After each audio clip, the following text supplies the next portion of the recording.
The time is 12:51, and we're now back on the record. Good afternoon, Mr. Cavanaugh. I'm handing you what's been marked as Plaintiff's Exhibit 13. This is an email that is base labeled US 37960. It's an email from Michael McDonald to you and Justin Fox, dated March 13th, 2025 at 3:44 p.m. Direct your attention to the second paragraph. It says, this is a follow-up to confirm that you both now have login accounts into the NEH system, which will allow you to review our current and past grant awards. And I'm going to skip the next several paragraphs until the paragraph that says, also Nate, thanks for sending Adam and me the list of grants that were awarded during President Biden's administration, January 20th, 2021 through January 19th, 2025 at NEH.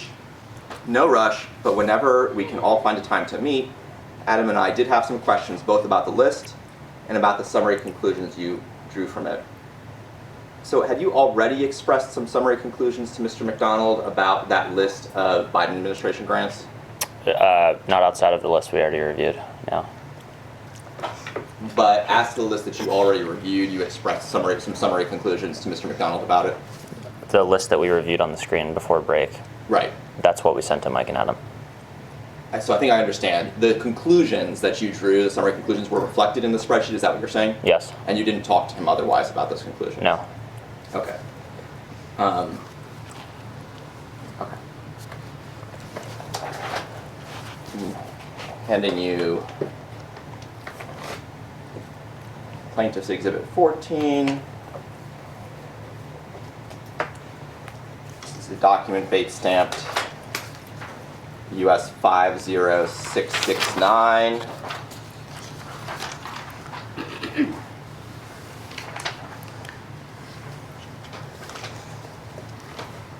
This is an email chain between you, Justin Fox, and Ethan Chautran,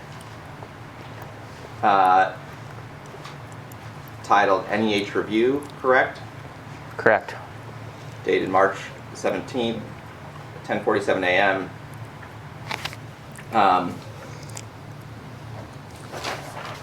At the bottom of the page, there's an earlier email, just a few rows down, Sunday, March 16th, 2025 at 7:28 p.m. from Justin Fox, where Justin Fox says, Nate, see attached PDF and Excels to share with Mike/Adam tonight for them to review. Correct? For them to review tomorrow. For them to review tomorrow, ma'am. And then you respond on March 17th at the top saying, nice job, this looks great. We just need to follow up with them today to make sure they are aligned on executing the plan quickly. That's what it says, right? Right. So what's the plan referring to here? The plan is canceling the grants that were flagged in the review files that Justin is referencing in his previous email. Okay, and these were the grants that you had identified before you reviewed the list from NEH? These were the list. No, this is. Can you repeat the question? Sorry. These were grants that you had identified before reviewing the list of grants that NEH had supplied, that NEH staff had identified as potentially being related to diversity, equity, inclusion? The final list that we ended up recommending to Mike and Adam were a combination of both our original list and their employee reviewed list, and we created a synthesis of both of those to make a recommendation to Mike. Okay, and this was what you were conveying in, or this is what Mr. Fox was sending you in this March 16th email? Yes. Okay. Why was there a need to execute the plan quickly? The general pacing of DOGE was to try and make decisions and act quickly to avoid government employees dragging their feet on cancellations. Aside from that general goal, did you receive any specific instruction to execute this plan quickly? No. No.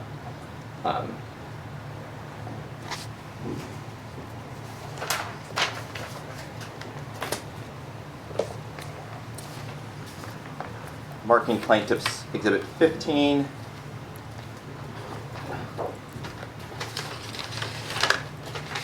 Handing it to the witness.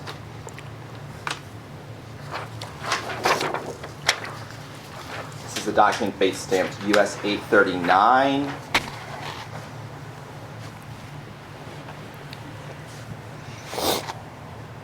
This is an email from Justin Fox to Mr. McDonald, Mr. Wolfson, and you're copied. And it says, Michael, Adam, hope you both had a good weekend. See attached for our review of NEH grants, census, and contracts. And then he has the same bullets from the prior email. And under grants, it says, we reviewed all active grants for DEI involvement and marked them accordingly. Did I read that correctly? Yes. And I know we talked about it somewhat already, but what is DEI referring to here? It stands for diversity, equity, and inclusion. And what is your opinion of diversity, equity, inclusion?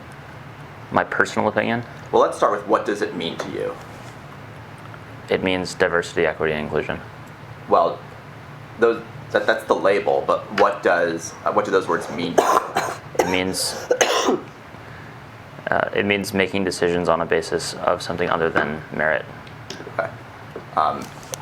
How does diversity differ from equity in that term, if you know? I don't know. I don't understand the label itself, frankly.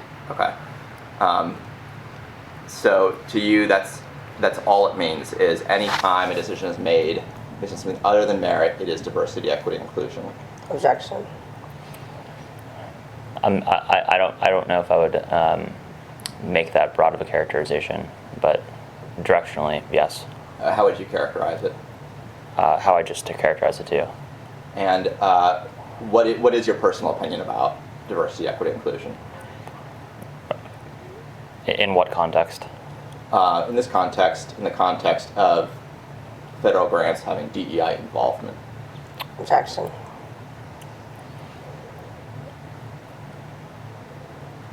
Can you repeat the question again? My personal opinion on DEI with respect to NEH's grants? Yes. My opinion is that they are violating the executive order that the President of the United States signed. And in the context of a $2 trillion federal deficit, I think that they're wasteful and unnecessary. So aside from the legal conclusion that they violate the executive order, and aside for what you said about wasteful spending in light of the deficit, do you have any other opinion about DEI grants? Objection. No. Let's put on the screen US 847, which will be exhibit number 16. Yes. It's a spreadsheet, but it's in PDF form.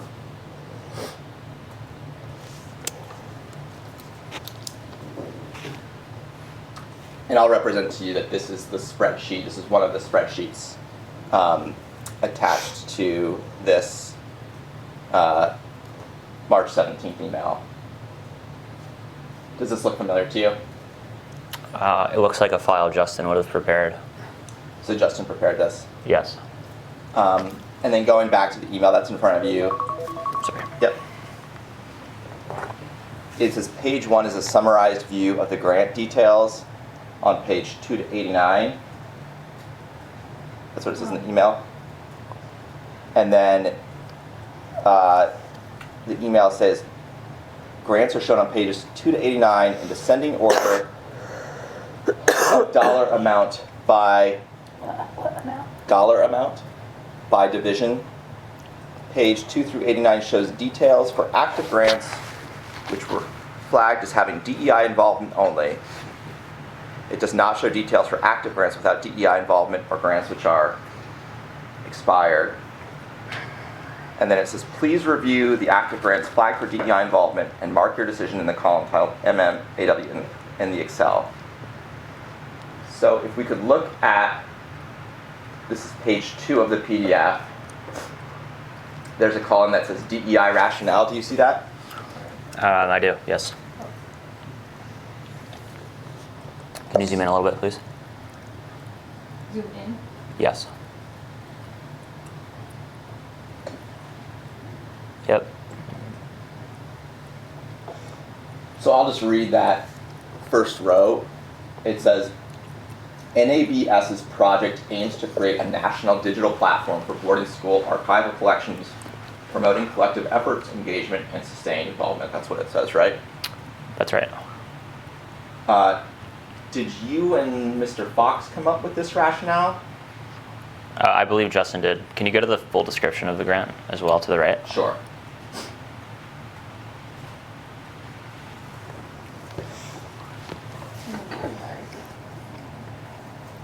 Can you read? Can you read that? Yeah, give me a second. Okay.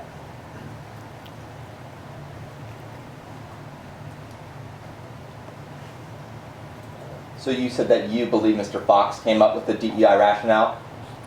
That's right. Do you know how he did that? It would have been by reading the grant description and using that as the primary basis, How do you know that?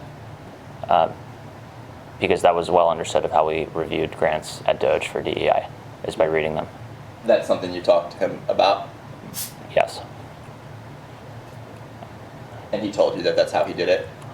He didn't explicitly tell me that that's how he did it, but it was well understood that you were required to read the actual grant description before requesting that it be terminated.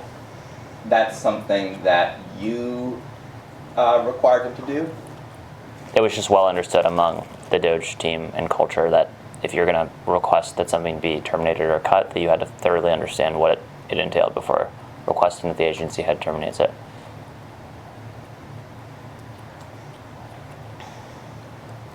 Did Mr. Fox use artificial intelligence to come up with the DEI rationale? No. All right, let's look at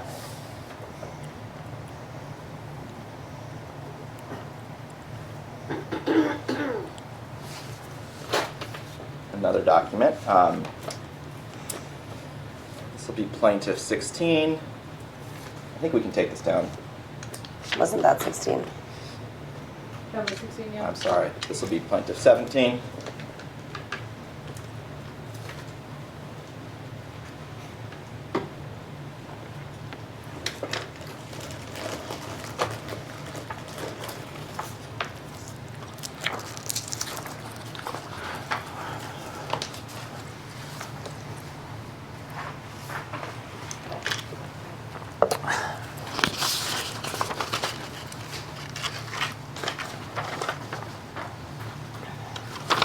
So this is labeled US 753.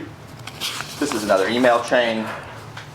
And you see at the top, this is email from Mr. McDonald to Mr. Wolfson dated March 19th, 2025, correct? Correct. And if you go down into the bottom of the chain, the last email in the chain, or the first in time, is that March 16th, 2025 email from Dustin Fox that we were talking about earlier. Yes. Okay. Do you see in the chain that on,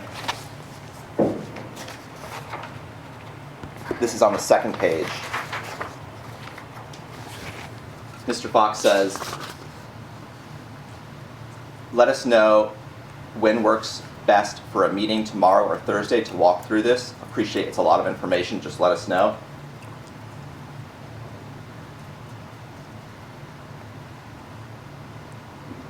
Is that a question? Yeah, do you see where it says that? Yes. And then if you look at the later email, which is on the first page, it looks like you then went ahead and did meet on Wednesday, March 19th at NEH. Does that appear to be correct? Appears to be correct, yeah. Okay. Do you recall that meeting? I don't, to be honest. From this email chain, it looks like it would have been a meeting between the four of you. Yes. Yourself, Mr. Fox, Mr. McDonald, Mr. Wolfson. Yes. You don't recall anyone else at that meeting? I know you said you didn't recall specifically, but... Occasionally, Mike would have brought in his, I believe it was the director of HR or the interim acting general counsel, but I don't recall if she was in this meeting or not. What was her name? I don't remember. Okay. So this was a meeting that you had shortly after Mr. Fox sent over spreadsheet. Does that refresh your recollection as to what was discussed at this meeting? I think it was a meeting in person to understand what Mike and Adam's view were of the grant recommendations that we had proposed for termination. Okay. Do you recall what they said? They, I believe, were directionally in line with our recommendations, but had flagged that certain grants we flagged for termination were not only related to DEI, but they were also just generally, in our view, wasteful grants. And so they were trying to understand why we had recommended grants outside of just DEI for termination, to which our response was, our mandate outside of just DEI is to help find wasteful spending within each agency, and these are additional ones we feel are wasteful. Do you remember specifically what Mr. McDonald and Mr. Wolfson said? I don't specifically remember now. And what you were saying just now about the difference between grants that might implicate DEI and grants that might not but were otherwise wasteful, was that something that Mr. McDonald said to your recollection, or Mr. Wolfson, or? I believe it was both of them. Okay. And how did you respond when they said this? When they said what? That, you know, they had seen the list and seen grants that were discussing DEI, but wanted to understand why there were other grants that didn't implicate a DEI on the list. What did you say? We said what I just told you, which was that in addition to helping them stay compliant with the executive orders, there's another mandate separate from that, which is we're working with each agency head to identify potential wasteful spending, which included grants, contracts, and personnel.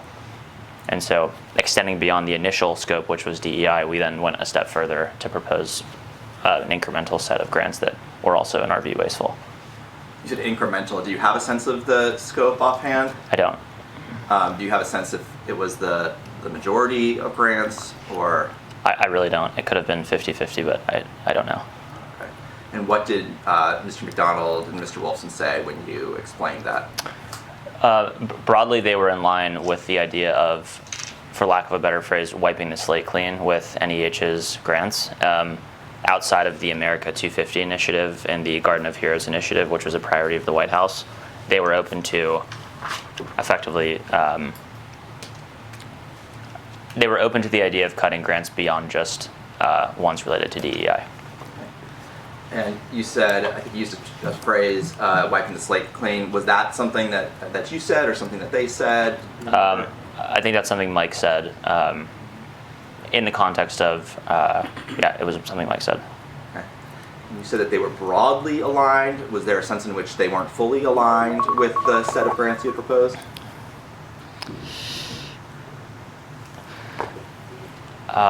Sorry, repeat the question, please.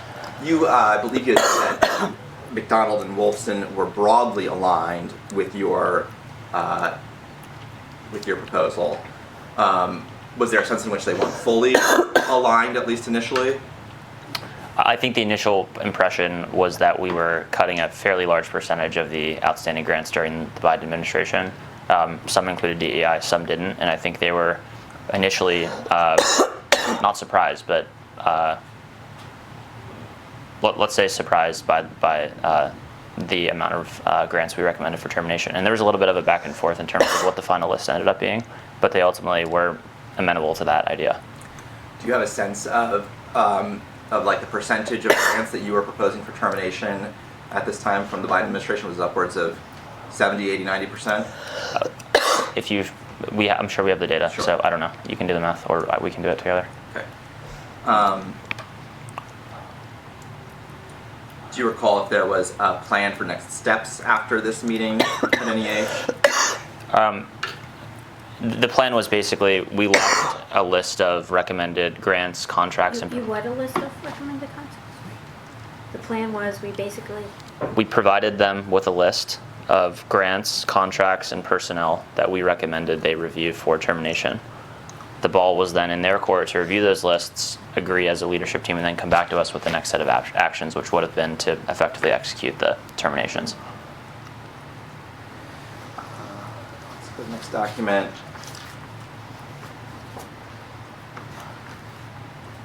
So the plaintiff's 18.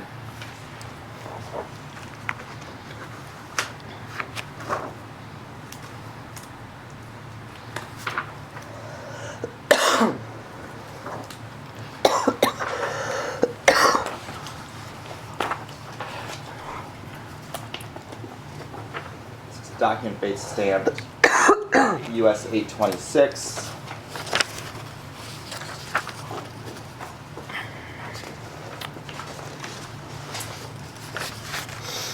This is an email chain. Mr. McDonald, yourself, Mr. Fox, Mr. Wolfson, the first email in the chain at the top is dated March 27th, 9:46 p.m. Let's turn to the last email in the chain. Well, first in time, last in the pages. This is a March 19th email from Justin Fox, 6:07 p.m. So this, if I'm getting the chronology correct, this would have been the evening after your meeting at NEH earlier that day. And Fox says, Mike, Adam, see attached updated spreadsheets and their descriptions below. Do you know why Mr. Fox updated the spreadsheets after the meeting? Probably because Adam and Mike had a little bit of a back and forth with us on what the final list of terminated grants would be, which was common in our work with the agencies that we worked with. Do you recall what that back and forth was? Not explicitly. I think they had views on specific grants, but I don't recall the exact ones.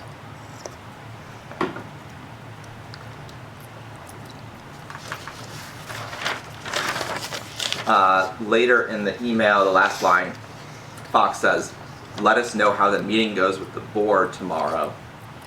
Feel free to call with questions. What is board referring to here?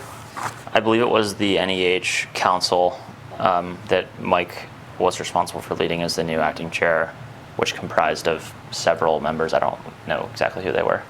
Do you know what that meeting was going to be about? I think it was a standard, basically, board meeting. I don't know what the agenda was of the meeting. Did you talk about that board meeting at your March 19th meeting with McDonald and Wilson? He let us know that he had an upcoming board meeting, but was not clear on the exact contents of the meeting, so I don't know. Did he say that he was going to talk to them about your proposal to cut a number of grants? He told us that he was going to talk to the board about cutting grants with respect to ones that related to the executive orders.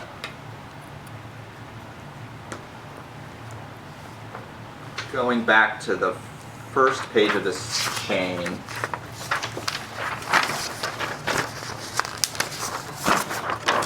on March 27th, Justin Fox sends an email and says, Mike, do you have the consolidated list of grants you've approved for termination?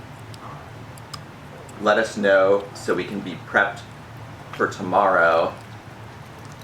And then McDonald says in response, and this is the top email, Adam and I were only able to complete our review this afternoon, and we won't have the list ready until tomorrow morning. We may be able to provide it with it before you arrive at 10. If we can, we will. Thanks. Do you recall that back and forth? I'm copied. I'm sure I saw the email, yeah. Okay. If you have that Thacker declaration still, I have to find mine actually.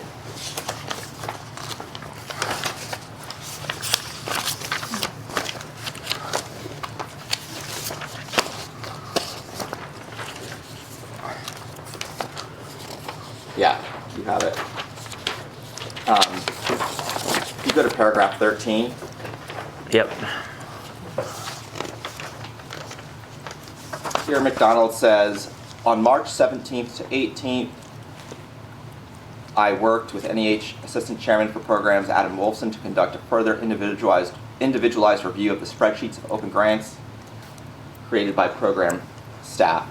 So is that something that you and Fox told McDonald and Wolfson to do on March 17th and 18th?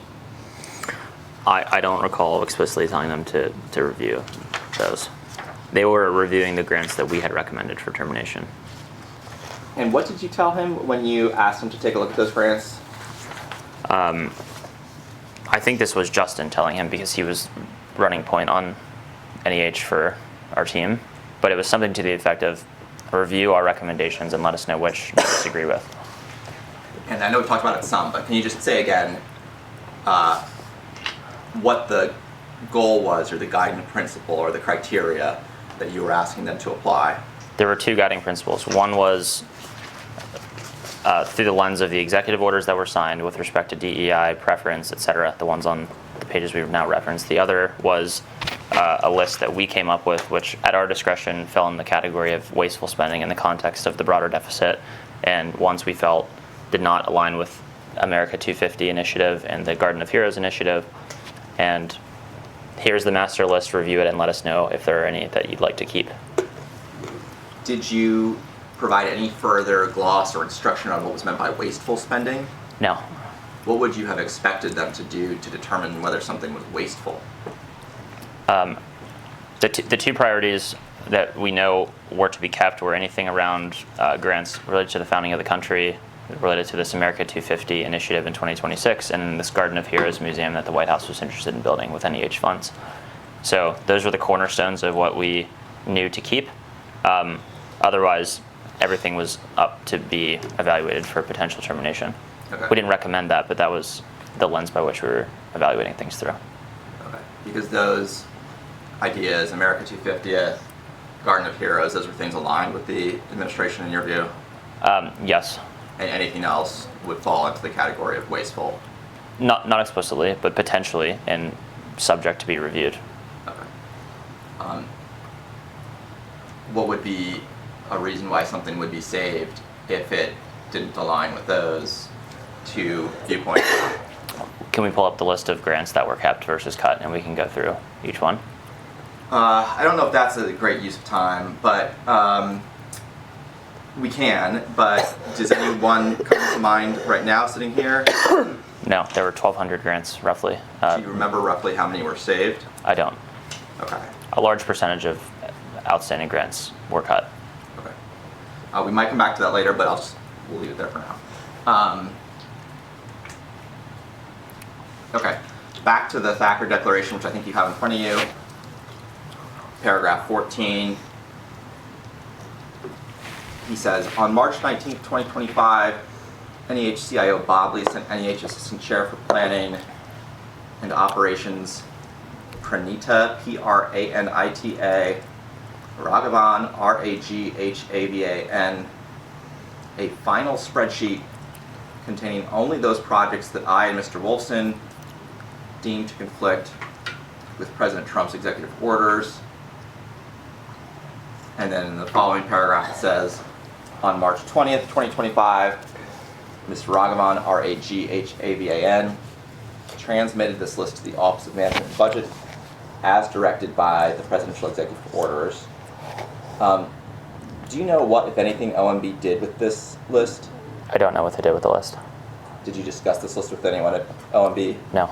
Did you discuss the grant terminations at all with anyone at OMB? No. Did OMB have any role in this? Evaluation of grants? No.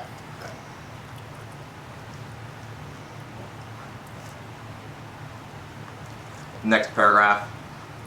On March 26, 2025, Mr. Wolfson and I reviewed additional spreadsheets of grants that included those the program directors had initially listed as having no connection to the president's executive orders. So was this in response to that email chain we were just reviewing with you and Mr. Fox, where you're exchanging spreadsheets and he's sending an updated spreadsheet?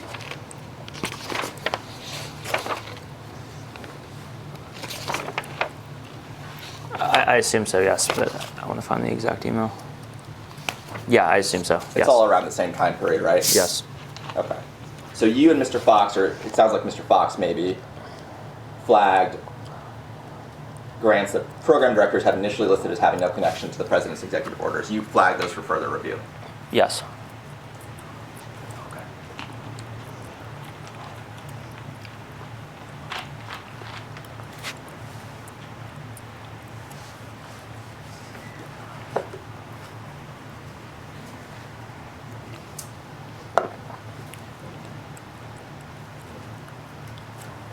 I'm marking plaintiffs 19.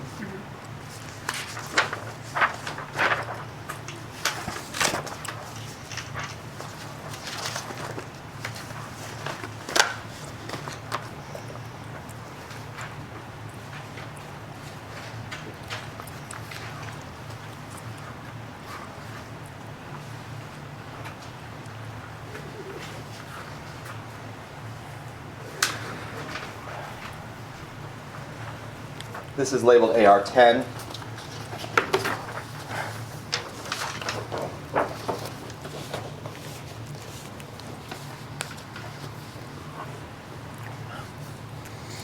If you could turn to the second page of this email chain.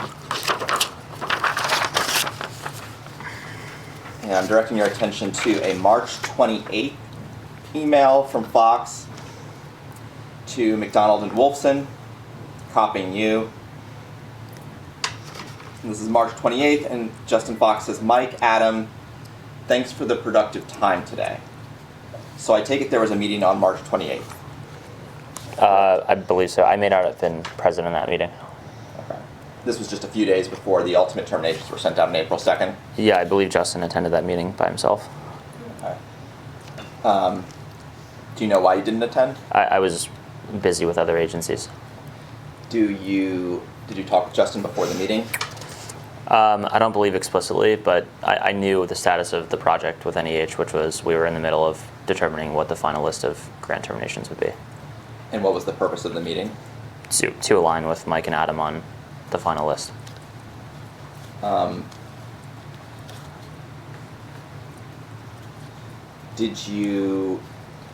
you weren't at the meeting, but do you know what was discussed at the meeting? Or what happened at the meeting? I don't know the specifics of the meeting. I wasn't there. Did Fox give you a readout afterwards? I don't believe so. No. In this email, he says, see attached active grants for your review for DEI or wasteful spend, approximately 440 grants. Flagging, these are the ones NEH staff marked as NA for DEI. So again, these were grants that NEH staff had identified as not promoting diversity, equity, inclusion in their view. Correct? Correct. Do you know why Fox was sending the spreadsheet to McDonald on March 28th? Why he was sending it? He was sending it because he wanted to get Mike and Adam's opinion on grants that we viewed as wasteful but didn't fall in the DEI category for potential termination. And he says, let us know on these. I'll circle back on the total proposed cut based on the list Brett gave me. Brett Bobley there. You take it? Yes. He says, for your benefit, I've also attached the proposed RIF plan. And then he says, could you put us in touch with someone who could help us gain admin access to Microsoft? Why did you and Fox want access to Microsoft? Part of our operating procedure with DOGE was to get system administrator access. We called it sysadmin, which allowed us to operate as if we were an administrator within the agency for provisioning email accounts, access to critical systems, etc. Was this operating procedure set forth in any document? No. How did you know it was operating procedure? It was discussed openly during all hands meetings. By whom? Multiple members of the DOGE team. Was it discussed by Mr. Davis as something you should do? Yes. And you did it at other agencies? Yes, to the maximum extent that we could. Which other agencies do you recall? The vast majority of agencies in which we were onboarded. So then in the next email, McDonald says,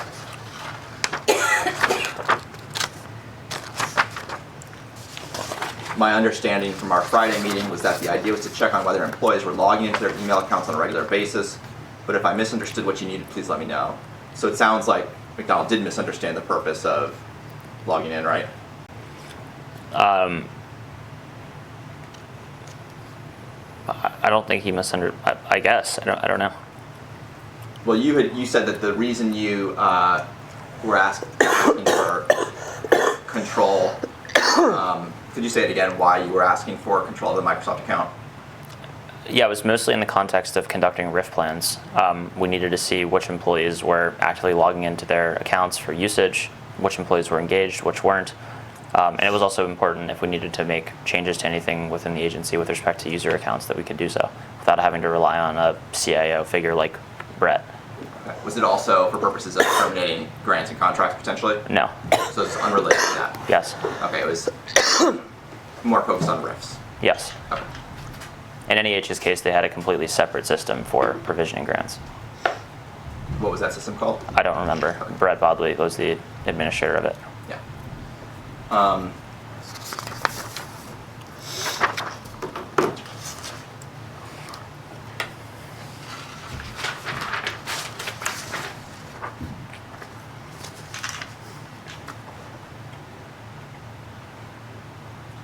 Okay, then if you look on the first page, on March 31st at 11:35, Fox sends an email to McDonald saying, Mike, could you pass along your cell number? Sorry, don't have it saved. I need to catch up with you on something time sensitive. You see that? I do. Yes. You know what he's referring to there? I don't. No idea. No idea. I assume it was related to the status of the cancellations that were being discussed. A couple hours later, 12:29 p.m., Fox says, Mike, please call me as soon as you can. You know what that's referring to? The same topic. But you said you don't know, but you assume it. I assume that that's the case. Is he was trying to get a status update from Mike and Adam on their review of our proposed cuts across people, contracts, and grants. But why would he have needed a status update on a time-sensitive basis on March 31st? Because our general operating procedure at DOGE was to try and get this work done quickly, and this had now been dragging out for 2 or 3 weeks with NEH, and so we were trying to push Mike along to move faster with agreeing on a plan. Is that something that you and Fox discussed? It wasn't explicitly discussed, but it was implicitly discussed that we wanted to try and get the agency heads to act quickly on their proposed plans. Did you, but at NEH specifically with McDonald, did you discuss with Fox, okay, we need to like apply pressure now because it's been 2 to 3 weeks? That was like not explicitly discussed, but that was the implication of the culture of DOGE was to try and get these folks to move fast. Yeah. So we were comfortable applying pressure to the extent that we needed to. Understood, but I'm just trying to understand why on March 31st, all of a sudden Fox is saying, I need to talk about something time sensitive. It seems to suggest there was something specific. There wasn't something specific. It was just, Objections. please. Go ahead.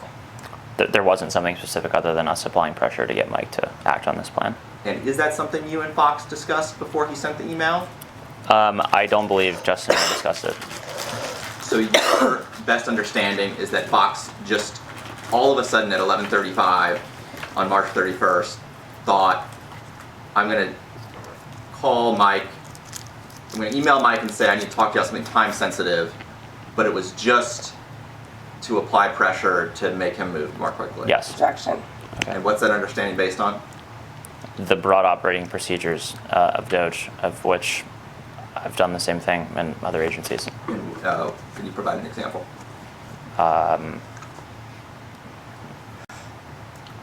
Not off the top of my head, no. And then an hour later at 12:29 when he says, please call me as soon as you can, you don't know why he sent that an hour later? Objection. No, I don't.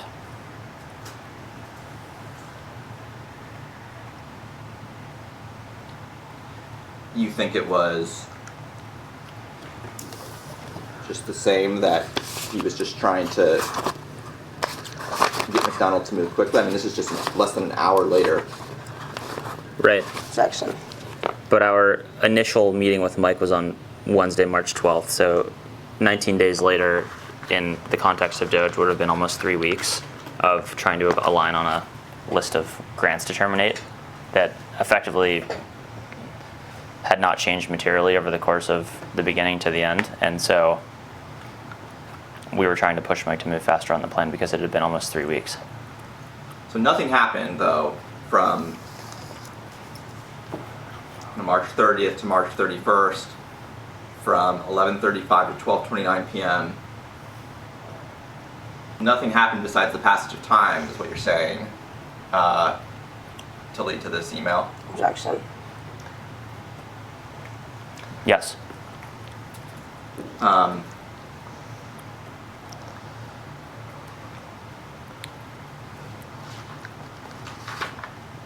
right, so then Fox emails again at 12:52 p.m. This is less than half an hour from the prior email. I'll just read it. Mike, call me when you get the chance. We need a game plan for effectuating RIFs, final grant terminations, and contract cancellations by tomorrow a.m. We will carry these plans out before the end of the week. We're getting pressure from the top on this and would prefer that you remain on our side, but let us know if you're no longer interested. So who from the top was pressuring you on this? Nobody explicitly. Again, Mike's perception of where DOGE sat within the federal government was we had a direct line of communication with the White House. And so we were there to help enforce the executive orders that were signed. So as a pressure tactic, we would tell Mike that we were getting pressure from basically the White House to effectuate these contract and grant terminations that are aligned with the EO. So it was a time pressure tactic. There was no person explicitly putting pressure on Justin to send this email. What about implicitly? No. So it's just untrue? I don't know if I don't think it's untrue. Was someone applying pressure from the top to terminate grants quickly? No.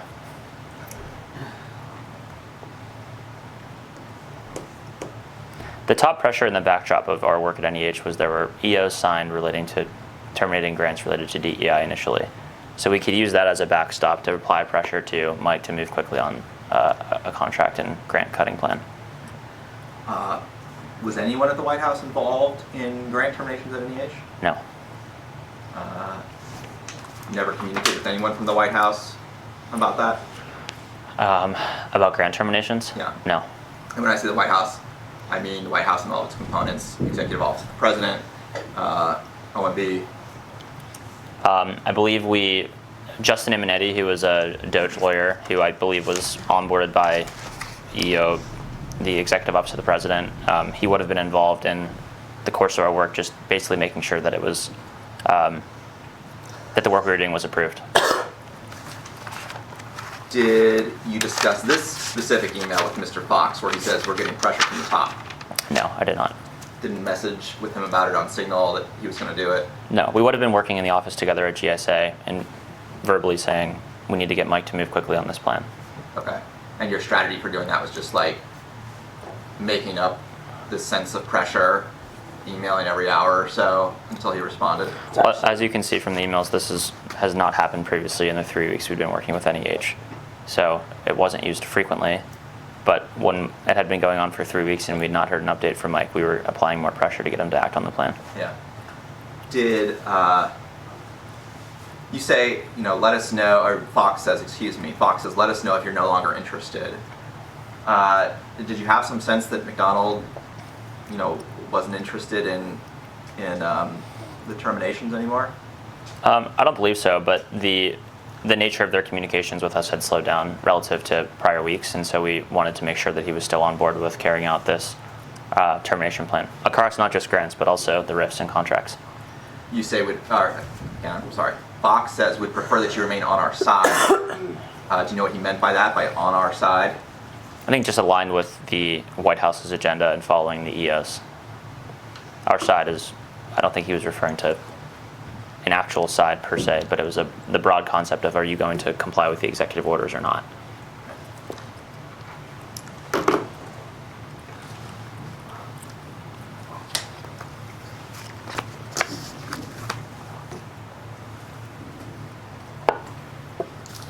I'm going to mark the next exhibit, which is Plaintiff's 20.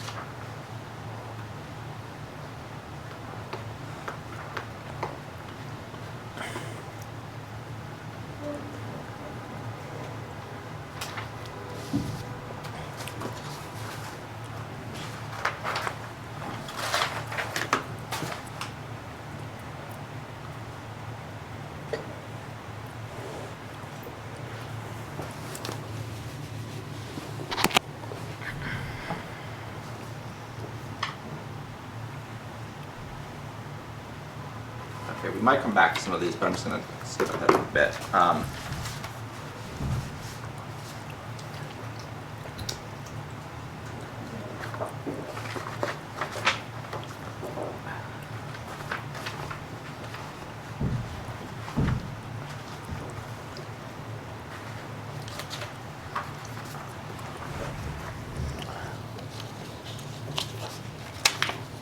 This is labeled AR-15.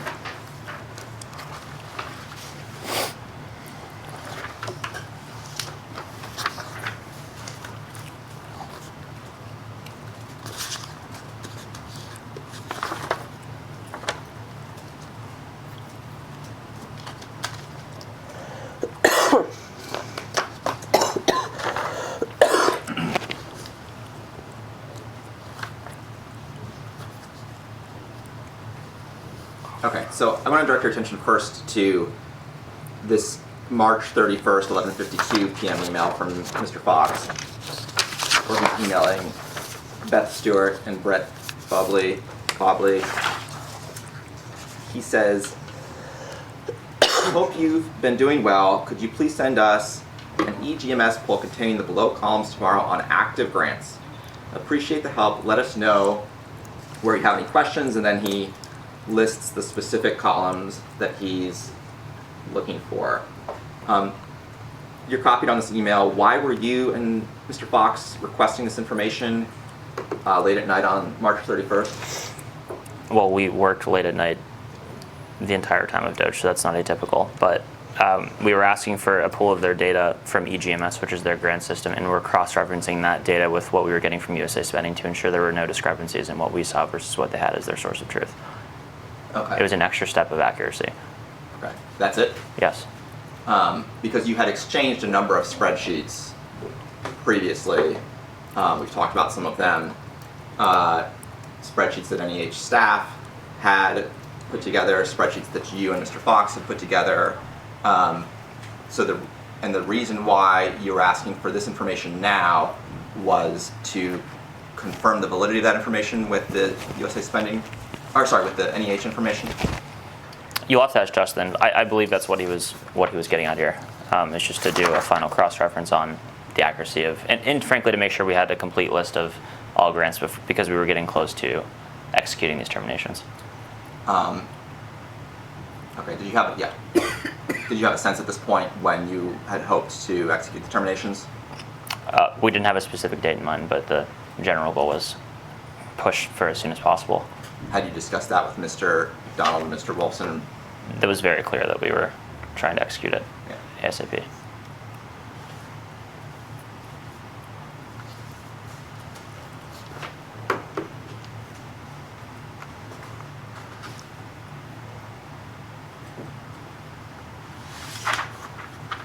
Did you receive that information from Ms. Stewart, Beth Stewart? Based on her email, I assume so, but I wasn't copied on her response, so I don't know. Do you know what Fox did with it, or what you and Fox did with it? I'm sure Justin, I don't know. My guess is that Justin took that list and compared it against the list that we had been speaking about to make sure that there were no missing grants in eGMS that were not from USA Spending.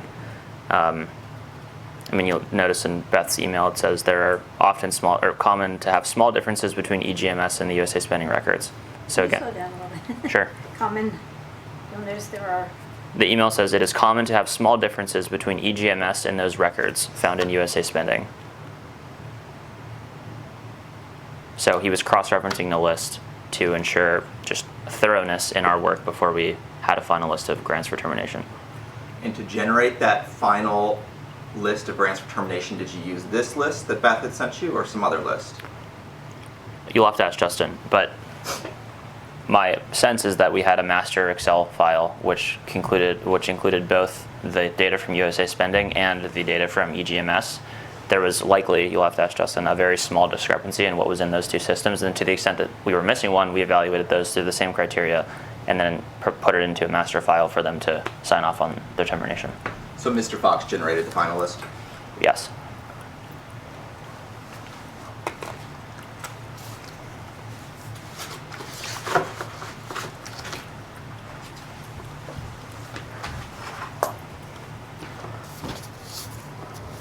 Market document is P21.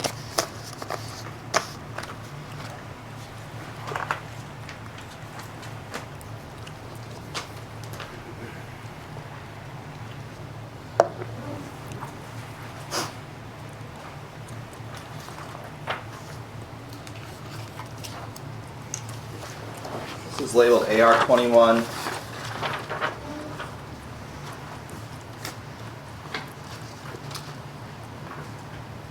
This is an email chain. It starts off April 1st, 8:06 p.m. for McDonald to Fox, Wolfson, you're copied.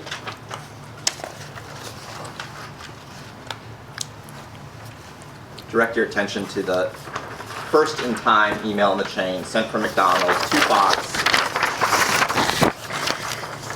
at 10:07 a.m.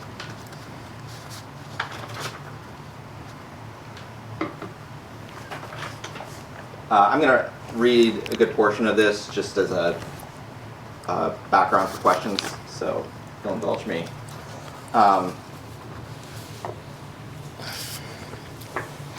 with the second paragraph.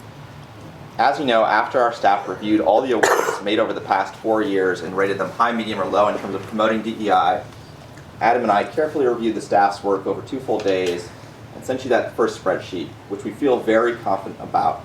It's also the list that we sent to OMB. The attached list concerns, as you know, applications that staff rated NA, that is, involving products that seem to have no applicability to promoting DEI.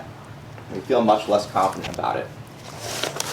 This is because many of the DEI rationale comments relating to products on the attached spreadsheet say things such as does not relate directly to DEI topics, or more emphatically, there is no direct connection to DEI. We think these products are harmless when it comes to promoting DEI.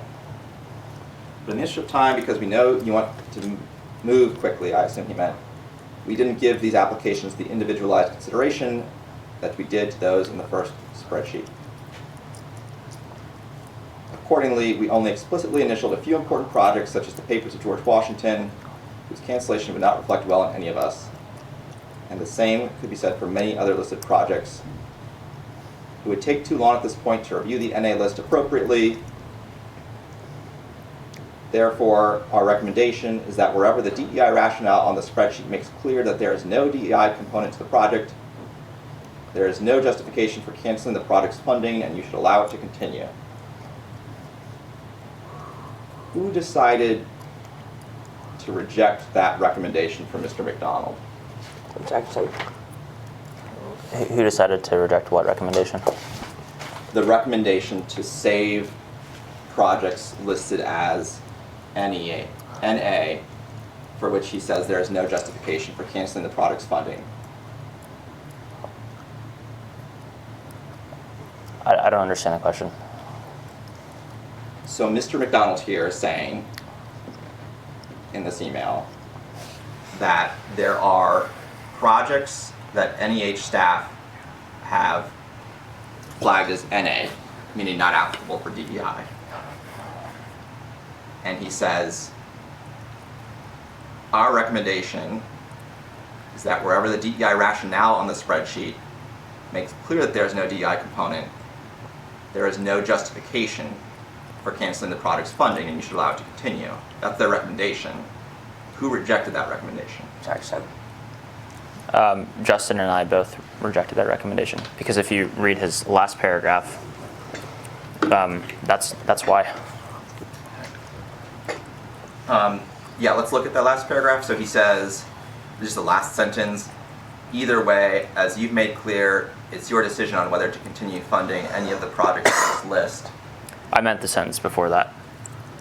Okay, but I want to ask you just about that, the second sentence. So he says, as you've made clear. So do you know what conversations he's referring to here? There was no specific conversation that I'm aware of where we said it's our decision to determine which projects should be kept or not. Okay, but you made it clear over the course of conversations. Objection. That was never explicitly stated or implicitly stated. Our understanding as DOGE was we had no authority to cancel projects, grants, RIFs, etc. It was solely up to the head of the agency based on our recommendations. Then at 3:50 p.m., This is AR 22, the prior page.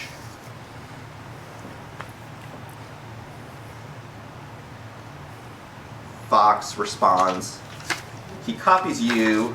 You weren't included on the first email. Do you know why he copied you? For visibility. For what? Visibility, just so I was aware of the communications. And Fox says, as discussed, we've collected the grants you flagged to keep, and a few of those pertaining to America 250th or within priorities of the administration. So he says, as discussed. So was there a discussion with McDonald and Wolfson between these two emails that you recall? Excuse me. I don't recall. If there was a conversation, I wasn't a party to it. At this point, Justin was almost primarily running point on the remaining turns of grants for cancellation. All right, so we'd have to ask Mr. Fox if he calls that conversation. Yes. Okay.